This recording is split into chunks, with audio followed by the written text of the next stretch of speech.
Hi everyone, this is William from the Headphone Experience, and I'm here tonight with my full review of the iFi Neo iDSD. This is a combination DAC headphone amp and preamp, and this was loaned to me by iFi Audio for review. And I do want to apologize to iFi because I've had this I think about 3 months now, and with work, just been so busy this year. My busiest lawn care season in several years, and just trying to catch up on my reviews. Wish I could do this full time, but it doesn't pay the bills. So anyway, this is the iFi Neo iDSD. This has a retail price of $7.99, and I was looking at my first impressions video, and I said the retail price was $6.99 then. So either that was a mistake or this is a mistake, but it looks like everybody's selling this for $7.99 if it's even available. And because a few places, I think through iFi it wasn't right now, but or the price has just gone up. But I guess the price of everything's going up right now. So anyway, $7.99 in US dollars. This has 4 digital inputs. That would be USB, coax, optical, and Bluetooth.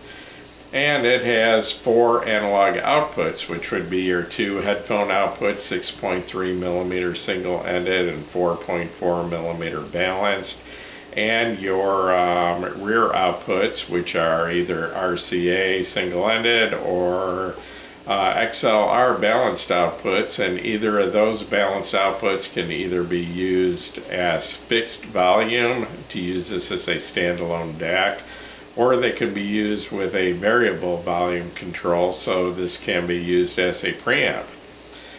This unit supports PCM signals up to 32 bits and 768 kilohertz.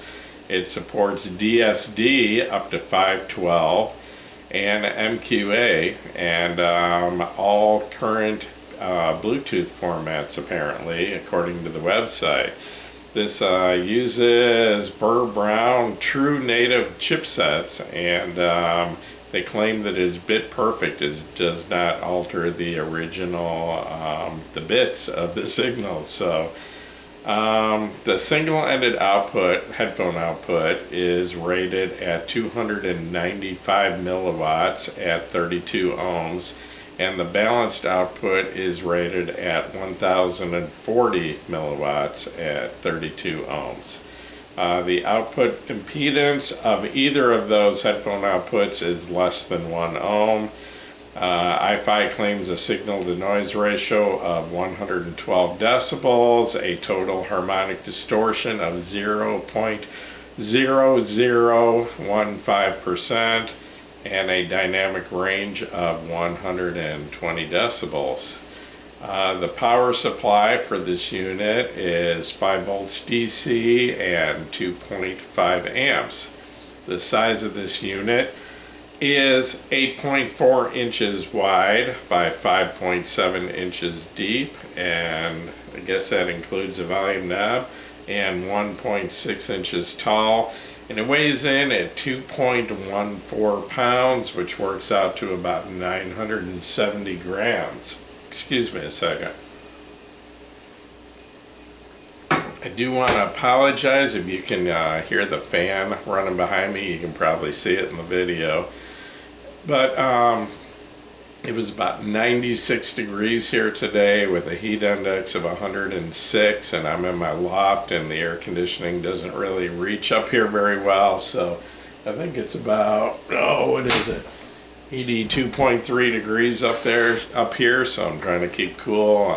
Plus you might hear the air conditioner kicking downstairs. But anyway, I do apologize, and I did want to mention that just a few days ago, less than a week ago, I got a major upgrade on my internet, and I probably have the slowest internet speed in the world because my last video was 20 minutes long, and it took me 30 hours to load it to YouTube. And after getting my new internet, which is still, I think, below the national average, but I live out in the middle of nowhere, and now I tried reloading that same video with the new internet, and it was like an hour and 10 minutes. So I mean, if I had real internet, I could probably load one of my videos in a couple minutes, but an hour and 10 minutes is a whole lot better than 30 hours. So what I'm going to do is probably try to upgrade the quality of my video a little bit. I'm still at the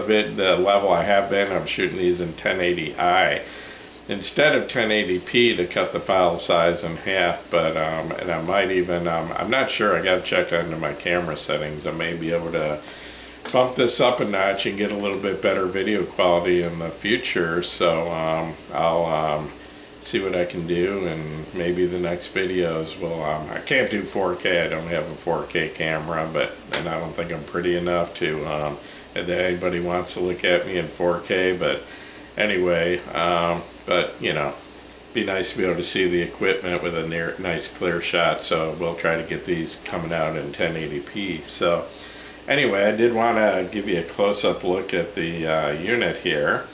And you have, starting at this end here, you have your 6.3 millimeter single-ended headphone output, your 4.4 millimeter Pentacon balanced output.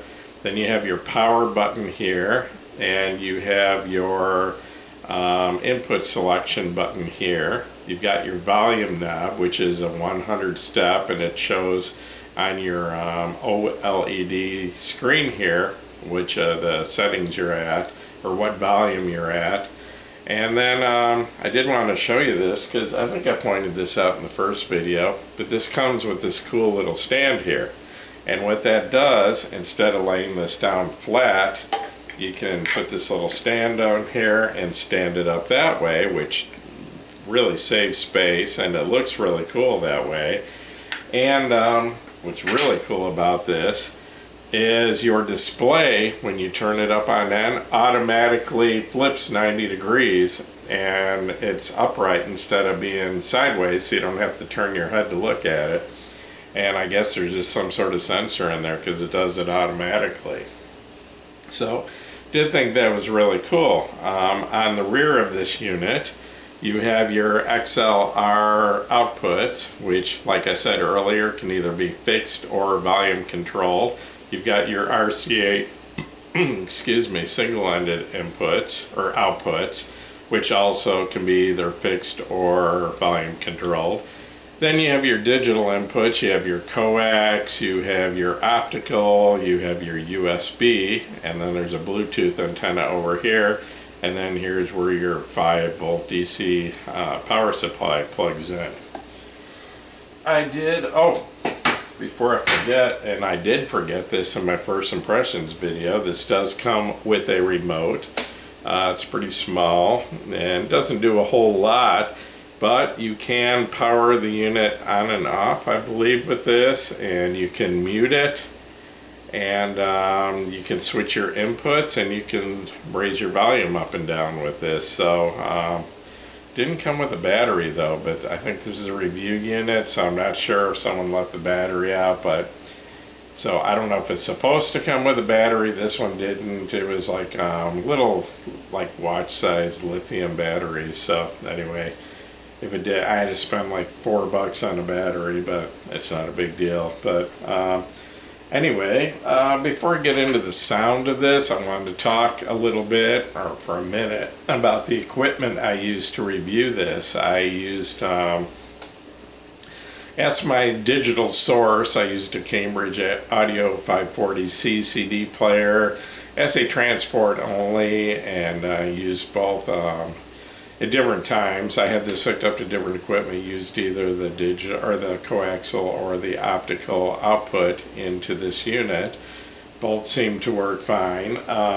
And then, as for comparison purposes, to test this as a standalone DAC, I ran it into both the Audio GD Master 9 headphone amp and the Burson Conductor 3 reference amp, And by doing that, I was able to compare this directly to the benchmark DAC 1, which has been my sort of reference DAC since I've been doing this. And I was also able to compare it to the built-in DAC in the Burson Conductor 3 reference.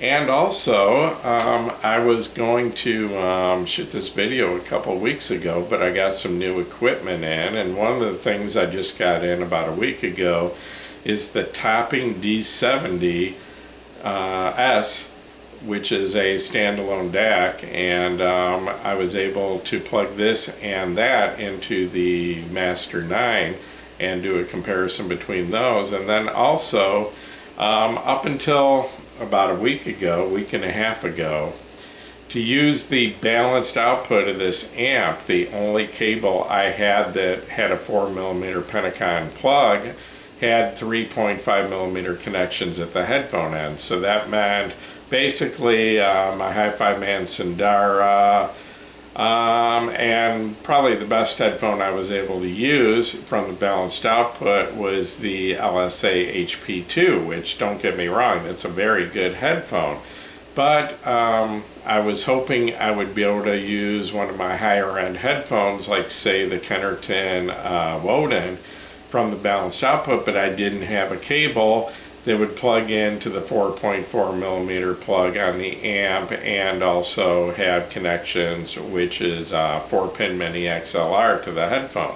Well, anyway, about a week ago or a week and a half ago, I got a real nice cable from Apos Audio they sent me, and it's 4.4mm at the amp end, balanced to 4-pin mini XLR, so I was able to test some higher end headphones like the Kennerton Woden and the LSA HP Diamond that I have in right now to really, find out what this amp was all about, how good it was, as far as the amp part of it.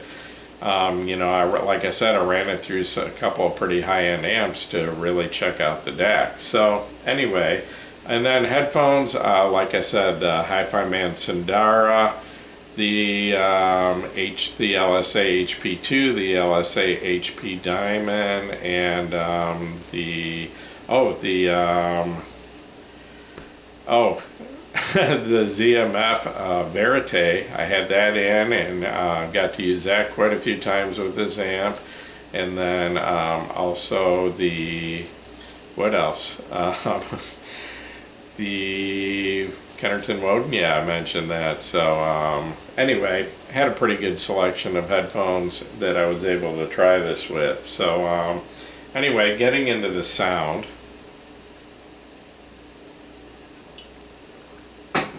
Sorry, but it is hot up here and I'm probably sweating by now. So anyway, sound-wise, the DAC itself, I'll talk about the DAC first before the amp. The DAC itself I would describe as very crisp and clean, very detailed, and it's I wouldn't really say analytical, but it's very neutral, and it like I said, it's just the resolution is extremely good on this DAC, and it has a large kind of three-dimensional holographic soundstage to it, and I'm really impressed by the DAC. I noticed that right away, that this had a very good DAC in it. Getting into the amp part of this, it sounds really good, but it is limited by how much power it puts out. The single-ended output is only rated at 112 decibels, and that does work fine for most dynamic headphones, even the 300 ohm ZMF Verite. It seemed to have enough power for that. It did a pretty good job with it. Even some of the easier to drive planar magnetic headphones like the Kennerton Woden and the LSA Diamond, both of those sounded really good from the single-ended output, but those are not power-hungry headphones, okay?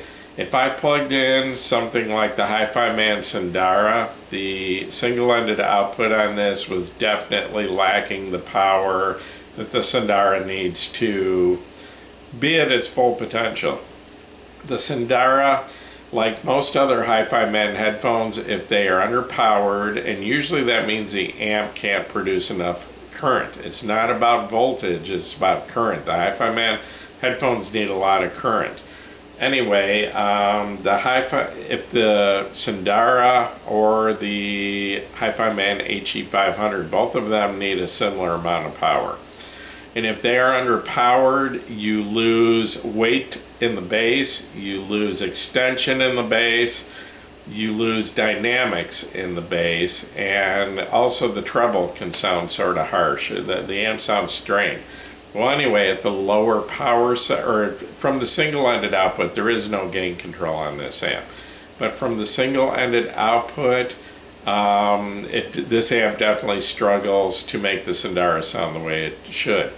From the balanced output, it does a pretty good job.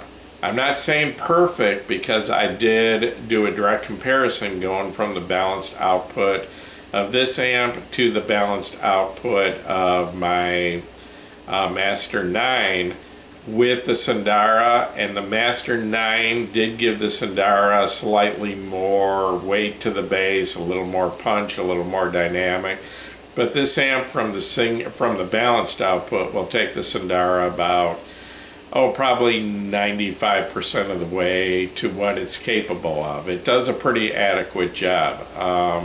The Hi-Fi Man Aria needs more power than the Sundara, so even from the balanced output, I don't think this amp is going to have enough power to make you happy if you have a Hi-Fi Man Aria. Or the Hi-Fi Man HE560, which I do have, needs even more power than the Aria, and this amp isn't going to cut it. So basically, this is a really good DAC. It can be used as a standalone DAC. It has balanced and single-ended outputs, and in that respect, you can plug it into any amp you want, and it's going to power any headphone you want. The amp in this is kind of, I look at this as more of a high-end DAC with a adequate amp thrown in. Don't get me wrong, the amp sounds very good. It's very clean, it's very detailed. It just lacks a little bit of power that is needed for some of the harder to drive planar headphones. I did want to mention also that this amp, I showed you the button, you can scroll through the different inputs. You got your 4 digital inputs, but there is no choices as far as DAC filters, the roll-off filters, or anything like that. This only has one setting, but in my opinion, that's really not an issue. It sounds really good the way it is, and most of the time with DAC filters, you're looking at adjusting the roll-off point, which is usually, somewhere up, 18,000 hertz or higher. And if you're above probably 30 years old, you're probably not going to hear it anyway. I know I've heard some 60-year-olds claim that they can hear a huge difference in the roll-off filters, and I'm lucky if I can hear any difference. But I'll admit I probably can't hear above 15,000 hertz anymore. But I hear pretty well at the lower frequencies, so I'm going to keep doing this as long as I can. So anyway. I did do some comparisons with this. The first DAC I compared it to is the benchmark DAC 1, which I've been using as my main DAC for quite a while now, since I've been doing reviews. And to be honest, the two sound very similar. If I sat there and really picked it apart and really listened to it, I'm sure I could point out differences, but the differences in the sound between the two is small enough that it's really not relevant because, I guess it is. If it's going to be your DAC you're going to listen to from now on. But, the two are pretty close. The differences are very small. So, anyway, I got a chance to compare this directly to the built-in DAC in the Burson, and that uses 2 of the Sabre 9038 32-bit chips, and you know, it's a pretty high-end DAC in that thing. It's a $1,750 combination DAC and amp. And there's a lot bigger difference. I mean, I immediately heard the difference between the 2 DACs. So to try to describe it, it's a little bit tough, but I would say that the DAC in the Burson sounds slightly warmer and has just a little bit more weight to the sound. It's a little slight, and we're talking small differences though. There's not drastic, it's not huge, but the Burson seems to just have a little bit punchier, a little bit more weight to the sound, where the iFi, where this DAC here, seems to have a little bit lighter, more airy sound, but the iFi to me sounds like it has a little bit more depth to the soundstage, a little more three-dimensional, kind of holographic sound. And like I said, it's not a big difference between either DAC. I mean, they're both very close, and the only way I could tell the difference is doing just a direct side-by-side check back and forth. You know, like I said, it's a small difference, but I would say the iFi just has a little bit. They both have very good width as a soundstage and very good imaging, but the iFi I think has just a little more depth and layering to the soundstage, where the Burson has a little bit more weight, a little bit more punch to the sound. Okay, then, and the way I did that is I ran the single-ended outputs from the iFi into the RCA inputs of the Burson, and I was able to switch back and forth and do a direct comparison between the two. Okay, well, about a week ago, I got the Topping D70S DAC in, so I hooked that up with its balanced outputs to my Audio GD Master 9 and ran the balanced outputs from this to my Audio GD Master 9. It has 2 sets of balanced inputs. So I was able to compare those two together. And I would say the Topping's kind of halfway in between the iFi and the Burson. It's I would say that the iFi of the 3 is probably has slightly more detail and a little bit cleaner sound than the other 2. But the Topping has, once again, kind of like the Burson, has a little bit more weight to the music, especially probably mostly in the mid bass is where I notice it, but even in the mid range it just has a little bit more weight and a little just a little punchier, a little bit more dynamic sound. But like I said, once again, we're talking small differences. You know, once you get into some pretty decent DACs like this, you're not gonna, I mean, some people are gonna say, yeah, night and day differences. I don't buy that. You know, some people say there's no difference between DACs, and I don't buy that either.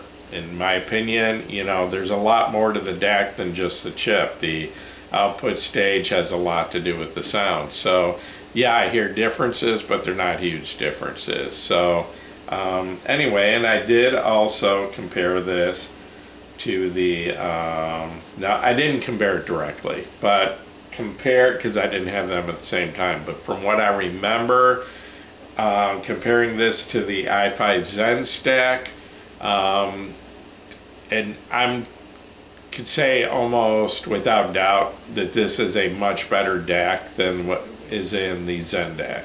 It should be. It's much more expensive, but the Zen can, when I used the 2-assist stack, did definitely have more power and more, you know, just a more powerful amp that could be used with a lot more headphones. It was a lot more versatile. So like I said, this is, you know, this is more of a really good DAC with a pretty good amp thrown in, but I don't really think the two are on the same level. You know, I think more money, more effort was put into the DAC part of this than the amp part. So overall, oh, I did want to point out something else. I ran this through a few tests. One is my background noise test, and what I do is I take my most sensitive pair of headphones, which is the Sony MD-VR 700, which is an old, like 20-year-old DJ headphone, but they're extremely efficient at about 112 decibels at 1 milliwatt, and more efficient than most IEMs.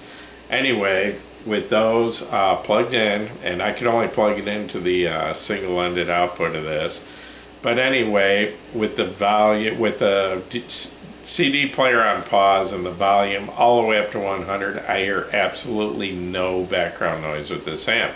But what's real impressive to me is with that same headphone plugged in and the volume up, you know, it wasn't all the way up, but it was up at least to, you know, what would be a loud listening level. I turned the amp on and off several times, and there's absolutely no sound, no click, no pop, no nothing. Turning the amp on and off with the headphones plugged in, nothing, no background, no noise at all. So definitely impressed by that, because it's not the case with every amp. So anyway, my overall opinion of this is it is a very good DAC.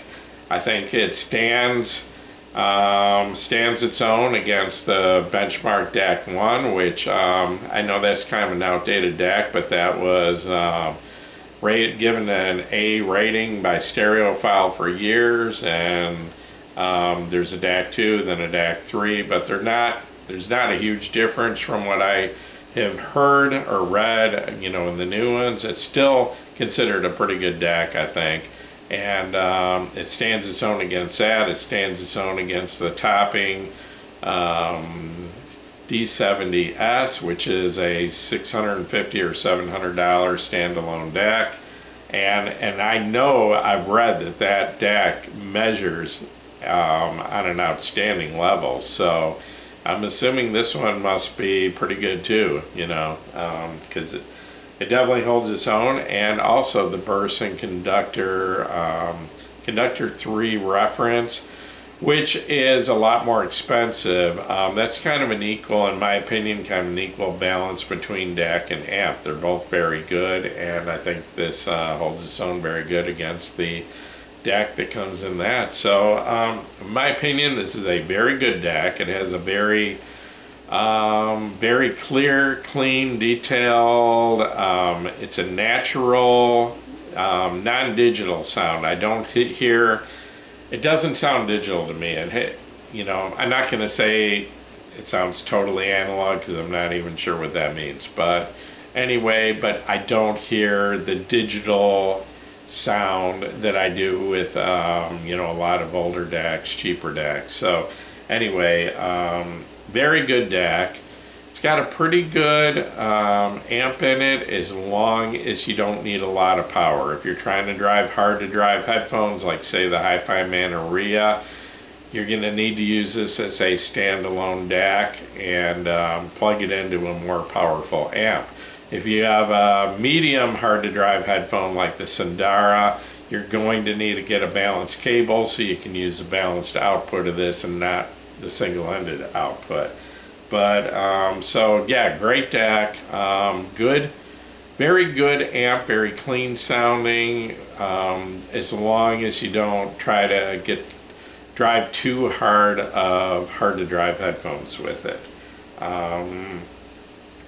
But anyway, other than that, yeah, I like it a lot. I've enjoyed my time with this. I've really enjoyed listening to it, and it did a fine job with most of my headphones. Like I said, just a couple, you know, the hard to drive planers are the only headphones that had any trouble driving. But anyway, yeah, I recommend it, unless, like I said, unless you're going to try to drive a real hard to drive headphone with it, like the Aria or something like an HE6, you know, from Hi-Fi Man, forget it, you know. But But almost any dynamic headphone, and even the easier to drive planar headphones, it did fine. So yeah, I really like this and I can recommend it. So I'm going to wrap this up now. Once again, this is William from the Headphone Experience. If this video has helped you, please give me a thumbs up.